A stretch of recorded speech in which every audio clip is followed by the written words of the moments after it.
From the blackest corners of your mind, they call, pulling you deep into shadow, twisting your senses, keeping you from sleep. It's time to face your darkest fears. This is Tales to Terrify.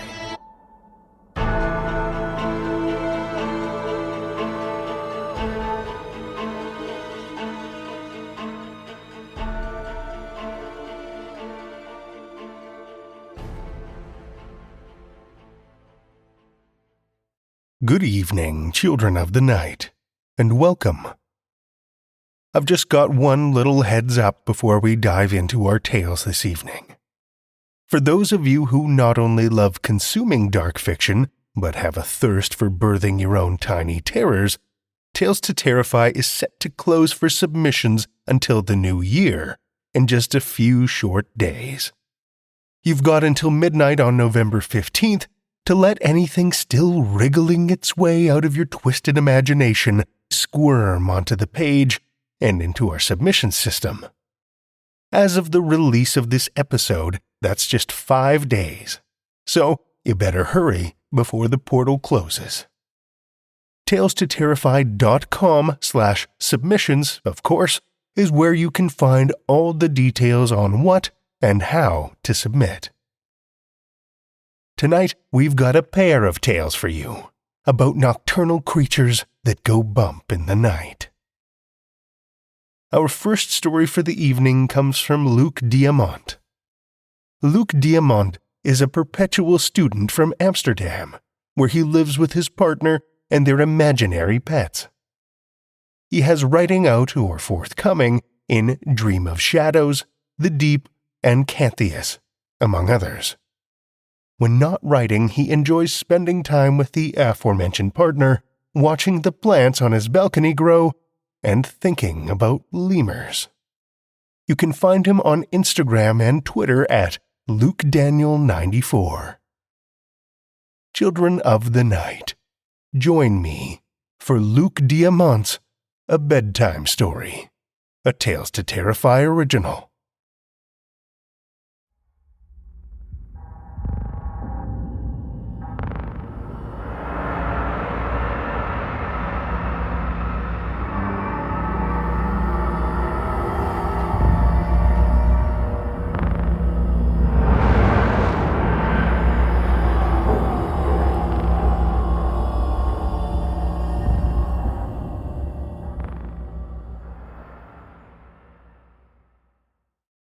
Hush now. Let me tell you a story. Wanted a monster story, didn't you? Of course you did. They all do. This one is about monsters called Scyther. The Scyther come in twos, but you'll only see one of them at first. They come to the windows that you look out of when it is dark, when there is a light on inside and you can see both the world outside and the reflection of your own home as a translucent layer over the view. Doesn't have to be your home, of course. It can also be a roadside motel or an empty train compartment. What matters is the window, the darkness, and that you were alone. You're not alone now. I'm right here with you. And it's not so dark. Look, streetlights are coming on. 1, 2. There they all are. We don't need to turn the light on in here now, do we? The Scyther look like people, in the sense that they have faces, even if those faces are mostly made of shadows. Except the eyes, of course. No, those shadows in the corner are just shadows.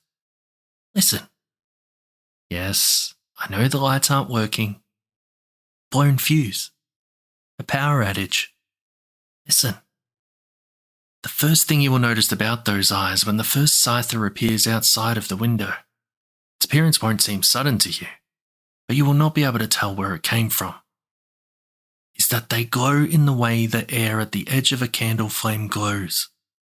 They don't have clear edges, and that you cannot tell exactly where the slitted black pupil at the centre begins, only that that pupil is staring directly at you. Hush, it's just a story. Look, your nightlight has a battery. We can turn that on, see? The second thing you will notice is that once you look into the Scyther's eyes, you cannot look away. This is because it is impossible to break eye contact with a Scyther. Once they've caught your eye, they've caught you.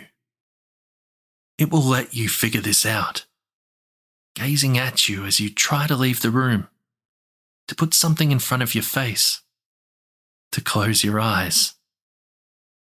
It will wait until it can see the understanding of just how trapped you are dawning on your face. And that is when you will notice the reflection of the second one standing behind you in your peripheral vision. Don't look behind you. There is nothing there. The Scyther's gaze does not have the power to immobilize you completely. But they like it that way. They prefer their prey to scramble and stumble backwards and sideways, caught between the eyes staring them down from outside and the shadowy figure approaching from behind that they can only barely make out in the reflection. They find the meat tastiest when it is tensed up in terror. Besides, the Scyther get bored easily and go looking for entertainment. They will play with you for a long time. The one in front of you looking at you with what you think is its version of a smile, while the one behind you closes in, always rustling near you, but never quite touching you. By the time you are pressed against the window, your eyes dry and reflecting the glow from outside, the feeling of the Scyther's teeth sinking into you will almost come as a relief. Hush now. The story is over. Go to sleep.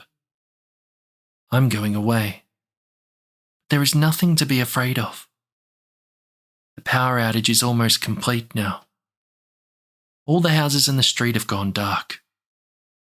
But look, those first 2 streetlights are still burning, glowing amidst the shadows like the edges of a candle flame.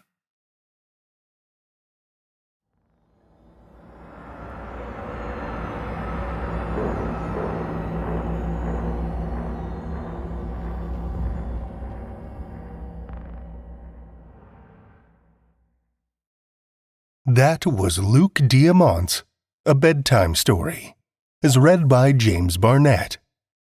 James Barnett, aka Jimmy Horrors, is the creator/host/producer of the Night's End podcast. When he's not banging his head against the monitor editing audio, he scribbles horror stories.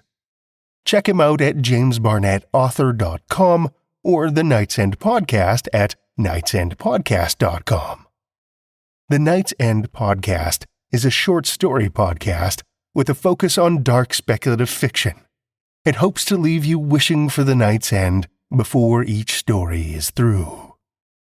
Thank you, James. Our second tale tonight comes from A.C. Bauer. A.C. Bauer is a horror writer who grew up on classic 90s slashers.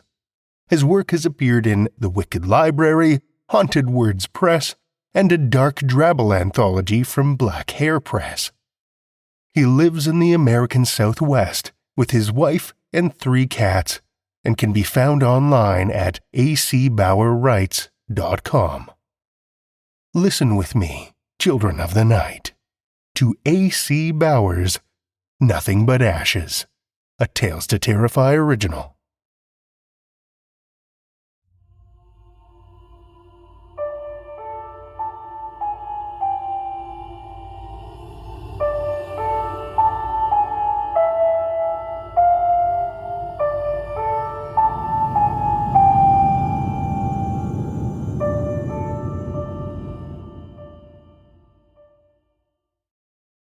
Even though they were miles away, I could still smell the crematoriums burning when I woke up.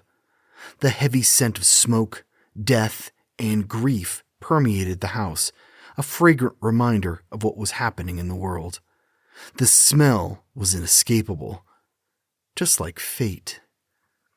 I still lived with Mother and found her listlessly reading the final newspaper at the kitchen table.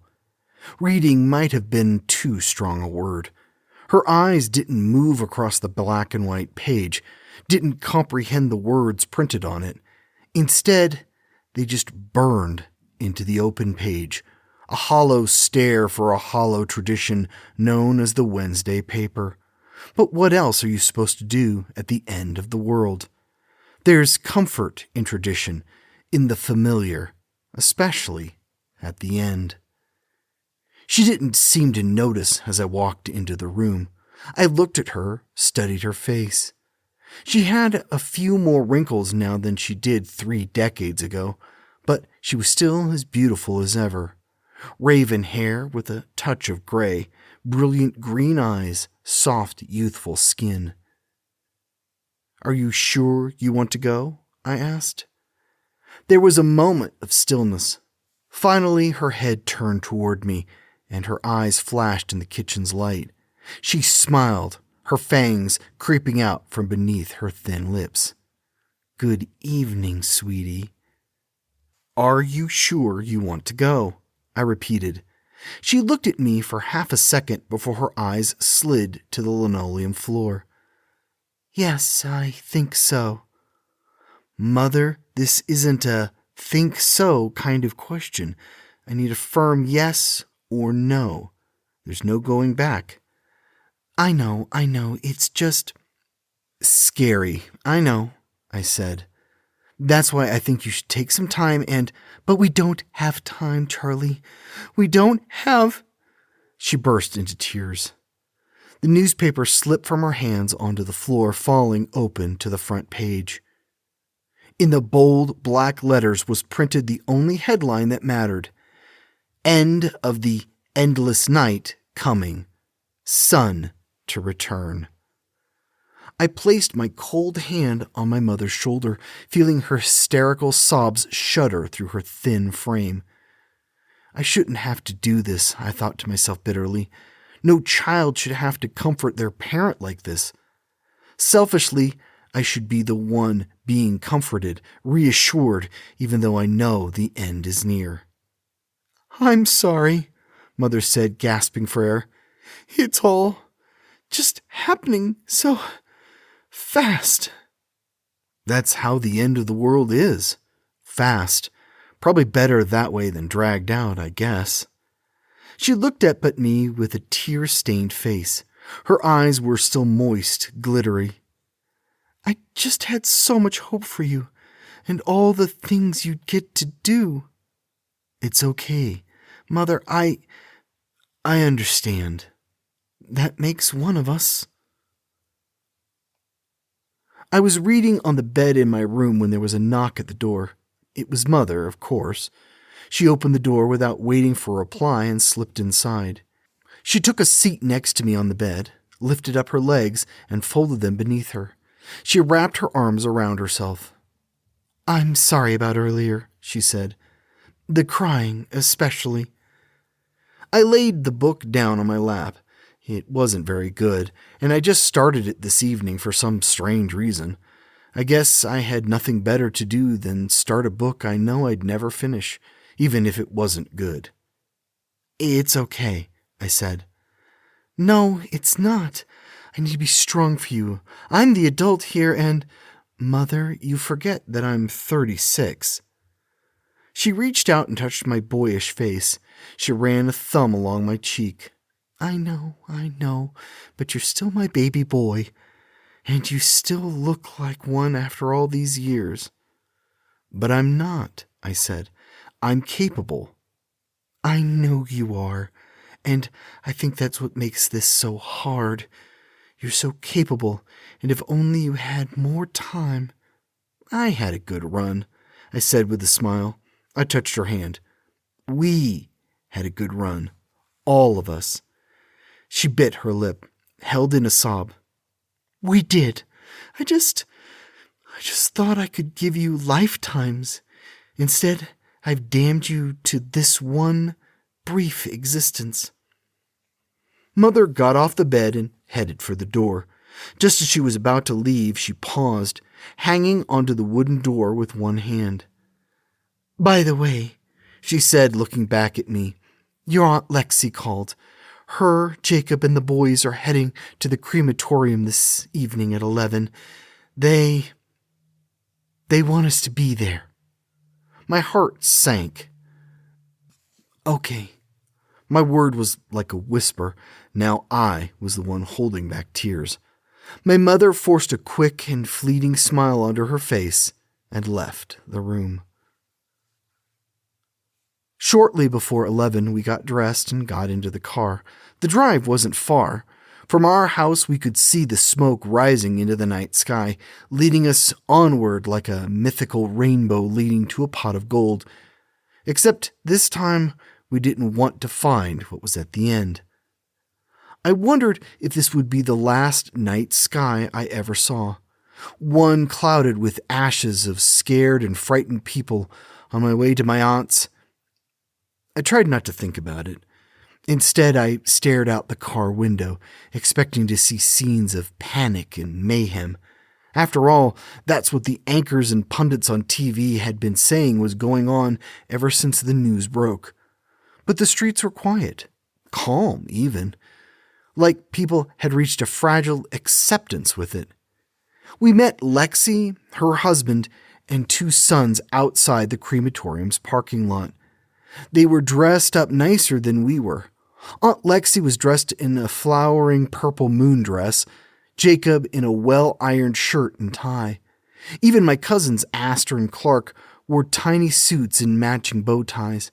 They weren't much taller than me, a little over 4 feet, and our eyes met briefly before mine fell to the ground. I couldn't bear to look at them, knowing what was coming, so I fixed my eyes on the boys' shoes, their perfectly polished shoes. I wondered if Lexi had polished them, or maybe Jacob. Had they done so this evening in preparation for this? Or were they new, bought for this single occasion?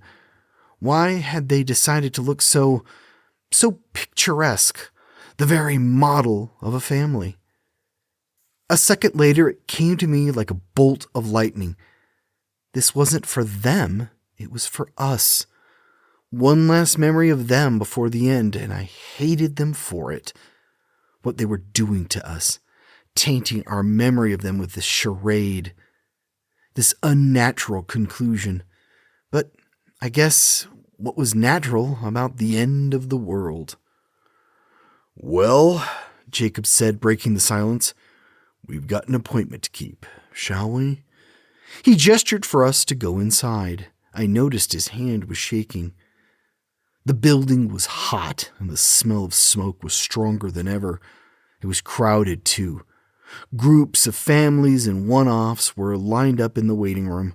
Most were crying. Others were just staring blankly at the wall or ceiling.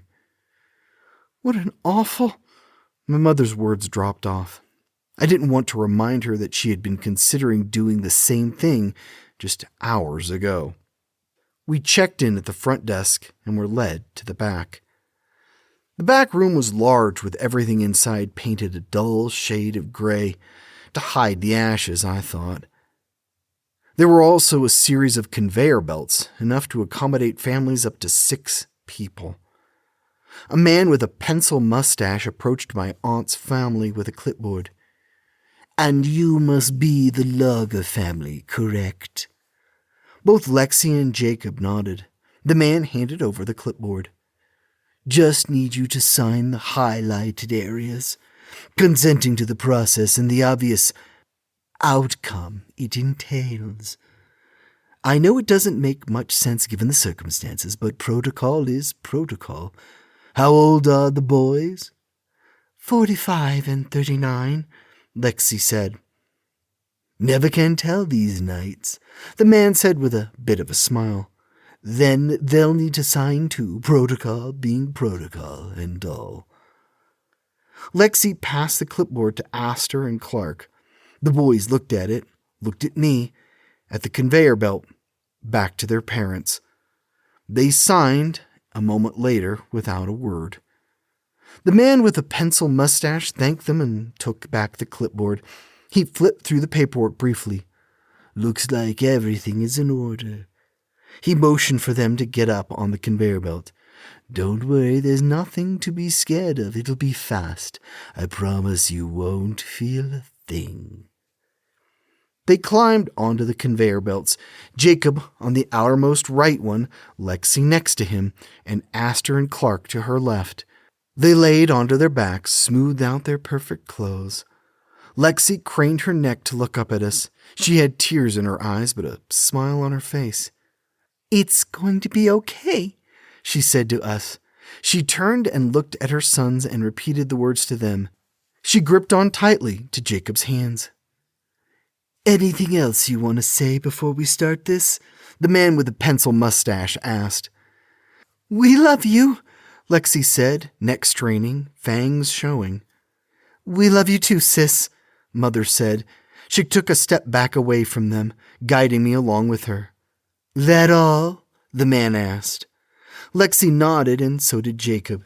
Astor and Clark just stared up at the ceiling. "Time to go, then," the man said. He flipped a switch. There was a hum of electricity, a loud clank, and then the sound of conveyor belts moving. Slowly, the loggers glided back toward the furnace. A heavy metal door came down, locking in place and separating them from us. As soon as the door locked, there was a whoosh. A simple, loud whoosh, accompanied by a burst of heat. And then they were gone. Nothing but ashes. Mother held back her tears until we got home. Then she cried alone in her room, while I stared at my not-so-good book with watery eyes. Her wailing made it impossible to read, not that I could read anyway. I was still in shock. Aunt Lexi, and Astor and Clark. Jacob, too. All gone. I understood the impulse behind it. Hell, I had voted to make crematoriums legal for those suffering, but I never thought they'd be used like this, as an escape hatch for so many, for members of my own family. But then again, I never expected the end of the world as we knew it either. When Mother came out of her room an hour later, her face was pink from crying. "You know what?" she said. "We should go somewhere instead of being all cooped up inside all night. We should go to the lake or something, like we used to. We could wait for the... we could wait for it there. What about the crema? I don't want to go."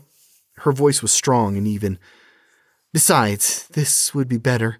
It'll be like one last family vacation. It could be fun." "Yeah," I said. "It could be."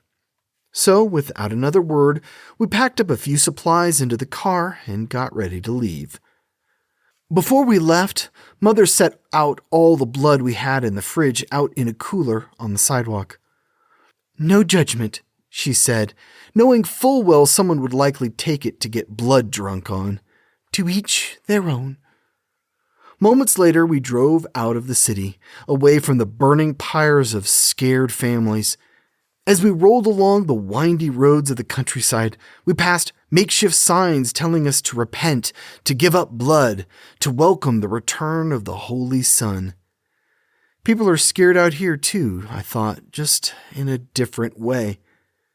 When we arrived at the lake, it was deserted. Even the rental shop that overlooked it, normally busy with customers, was empty. A simple one-word sign hung on the door of the shop. Free. "What do you say we paddle out on the lake?" Mother suggested as she entered the shop filled with canoes and kayaks. "And we can—" "No," I said sternly. "I don't want to do any of that." I looked up at the sky. The sun was beginning to burn through the clouds in lingering smoke, slowly but surely erasing our once endless night. Mother looked too and understood. "I just want a few more moments with you," I said. I took her hand. We left the shop untouched and took our seat in the grass overlooking the lake. The still water perfectly reflected the cloudy sky above and the touch of pink and orange seeping into view. We sat there for a moment in complete silence before we began our last conversation. "I love you, son," she said. "I love you too, Mom." She looked at me, tears welling up in her eyes. "You haven't called me Mom since Dad died, I know. And I'm so sorry for that. I know I haven't made things easy on you. It's just been so hard, and I know it was. It was hard on both of us." She wiped the tears from her eyes. I nodded in agreement. "I wish he was here with us." "Me too, Charlie. Me too." "Mom, can I ask you something?" I paused, gathering up the words inside my head. "How come Dad never—" Mom smiled and a short laugh escaped her throat. "Your dad had what they called back in the day white coat syndrome. He was freaked out by blood. Never could stand the stuff. Seeing it or anything made him sick. So he traded away immortality because he was scared of blood? What can I say? Your dad was a man of principle. Besides, look where immortality has gotten us, to our final night on Earth. Do you miss him?" "Who, your dad? Of course, every night. Every single night." "Do you wish he'd become one of us?" I asked. "No, I don't think this was made for your father. He was such a gentle soul. I don't think he would have liked it, especially the drinking blood part." She laughed again. "What did he think when you bit me?" Her smile fell away. "I think he resented me at first." She took in a breath of air. "I think he wasn't very happy with what I had chosen to do, but I hope anyway, that in the end he saw it was giving you a chance to live your life any way you wanted. That I was giving you the chance to live lifetimes any way you wanted to. I think he came to understand that. It was never for him, but I think he understood." "I'm sure he did," I said. "Is it okay if we don't talk about him anymore? Not when the end is so close. We'll get to see him soon enough." "You think?" she asked. "Maybe. I don't know. If there's such a thing as vampires and the undead, who said there can't be an afterlife? An afterlife, you know?" She laughed lightly. A smile spread across her face, and it stayed there. "Yeah, maybe you're right," she said. "Anyway, I just wanted to say thank you for all you did for me," I said. "For taking care of me, for loving me, for giving me this life to live. I know it hasn't been easy. Having kids never is. But I think you turned out great.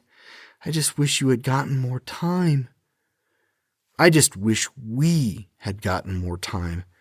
A tear slipped down my face, followed by another and another. "I'm sorry for all the stupid fights, all the arguments, all the quiet dinners where I didn't say a word to you. It was so stupid, and I was just a kid," she interrupted. "It comes with the territory. I may have been mad then, but I'm not anymore. Life is too short to stay mad, and I'm just glad to be here with you." "Me too, Mom." She leaned over and hugged me, and I bawled like a baby. "I love you," she whispered. "I love you too." She let go of me and gestured to the sky. I wiped away my tears with my shirt and looked up. The sky had filled with color. Yellows, oranges, pinks, and purples. And in that moment I knew deep down, our world was ending. "It's kind of beautiful in a way, huh?" Mom said. "Yeah, it really is." I took her hand in mine, gave it a quick squeeze, and watched the sun rose above the horizon line. It was the first and last sun either of us would ever see. It was truly beautiful. I let go of her as I felt its warmth descend on us and creep up my skin. It felt foreign and strange at first, but then as I soaked it in, It shifted. It felt different. Good even. Like a mother's warmth. Like a mother's love. Then my skin began to prickle. My body radiated with heat. That's when the screaming started. Mom first, then me. I never got a chance to look into her eyes one last time, to see them shine in the new light, because the final flames of death were already consuming her. Her black hair was singed, her skin red and peeling from the fire. She stood up as best she could and ran for the lake, ran for relief, but she didn't make it. Her legs became rigid, charred, and unmovable. She collapsed onto the ground, yards away from the water, just as my own immolation took hold and obscured my vision. I howled in pain, and for the first time in my life, I knew what true loneliness was. My heart ached. I got up and ran toward the remains of my mom, not wanting to be alone like this. Not wanting to die alone like this. My body crashed onto the ground where my mom was, obliterating her body into nothing but a cloud of ashes. I ran my hands through the smoldering remains, but I didn't feel a thing, my nerve endings having all burnt off. I lay there wallowing in pain for what felt like an eternity, the flames growing higher and higher, and then finally I was...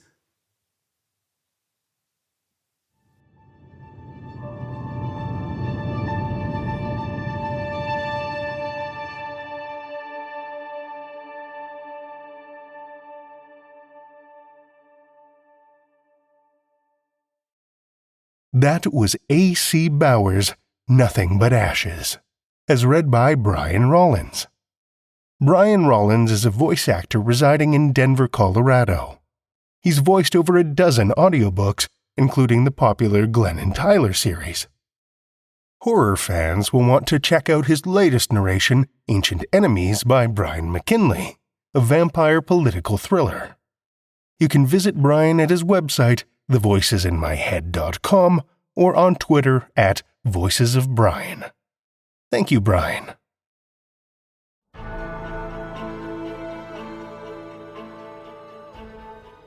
Well, children of the night, the hour is late, and we've run out of tales to tell.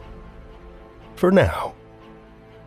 Tales to Terrify is made possible by the tremendous generosity of our supporters on Patreon and PayPal.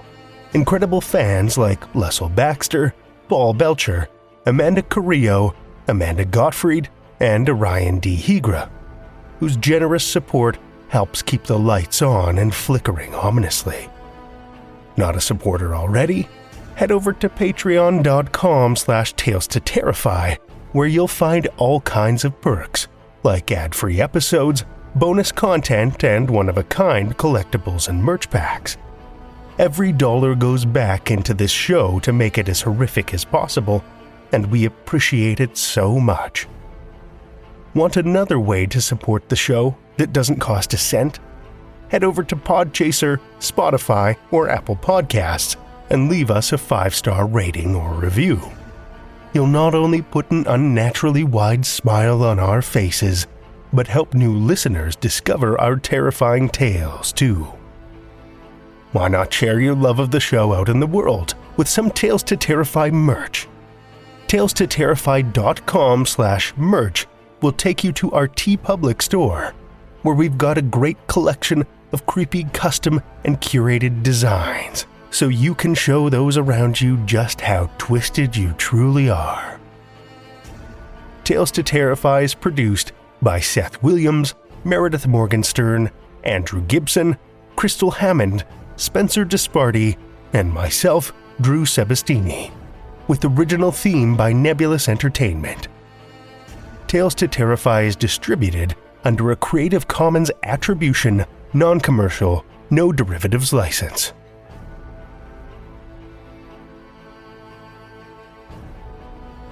Join us again next week as you're forced to face your darkest fears with more Tales to Terrify.